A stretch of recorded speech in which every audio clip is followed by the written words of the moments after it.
We're in Melbourne, we're going to check out the restaurant scene, and I'm lucky enough to be meeting with Ian Curley, food connoisseur and executive chef of the European group. And we're going to show Fade a good time with the food and drink. Come on, Fade, let's go. $545. Ian, you're one of Melbourne's most celebrated chefs. What brought you to Melbourne originally? I was working in London. I was working pretty hard, and I thought I wanted to do something else. I just thought there must be something else. Everybody was talking to me about Australia. I remember watching a midnight oil video for Beds Are Burning, and it looked really good where they were going through the desert in this truck, and I thought, oh, that seems like a bit of fun. And then, of course, you get to Melbourne. I genuinely thought that when I first heard about Australia, it was all like Crocodile Dundee. Like, you know, I love Melbourne. I think it's a great city. And you've been here for 22 years. 22 years now. So yeah, and I still love it like it's my first day here. I think it's fantastic. And why is Melbourne so famous for its food culture? Well, we do very well food-wise in Melbourne because there's such a great going out presence. We've got quality of life in Melbourne because we've got great weather. A lot of people will meet at a restaurant to go out for dinner, and people tend to enjoy themselves a lot more here because it's cheaper to live. I mean, I know that in Sydney it's a little bit more expensive to live, but we've got such great restaurants, be it French, European, Thai, the whole thing like that, and there's so much choice. We've got amazing Thai restaurants, amazing Japanese restaurants. You know, we're incredibly lucky to have, you know, great weather and really amazing restaurants, whereas I think Sydney is such a beautiful city because it's got the rocks and it's also got the harbour. We don't have all that. We've got laneways and we've got restaurants and great, incredible bars. And what are the different food experiences people can enjoy at the European? Well, we're lucky enough to be open 23 hours a day. So we've got breakfast in both places that start all day. You can get coffee, cold pressed juices, sandwiches. The Europeans are one-hat restaurants.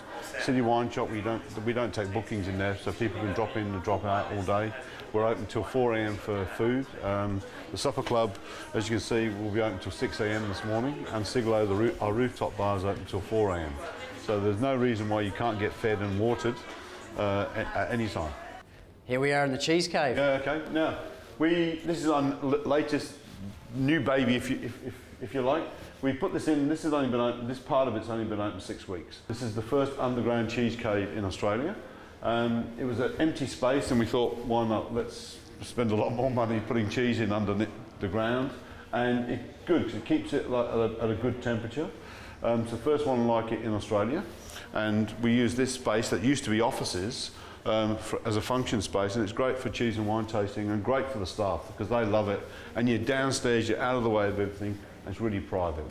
You've done a bit of TV. Yep. Conviction Kitchen was obviously personally very important to you. Tell us about that one.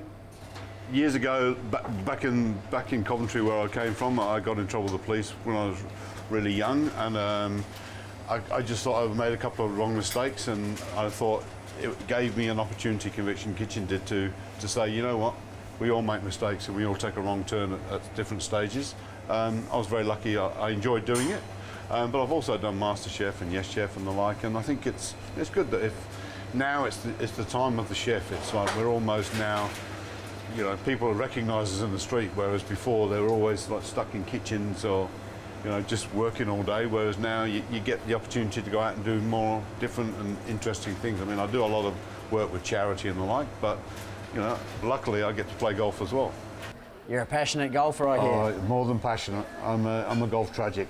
I love it. If I don't get out at least once a week, I feel grumpy. I feel like it's not happening for me. So what I do, I make sure that I find time to go and play golf. And you have to find something to get out of the way. I mean, stressful job being in hospitality, but I need to get out at least once a week.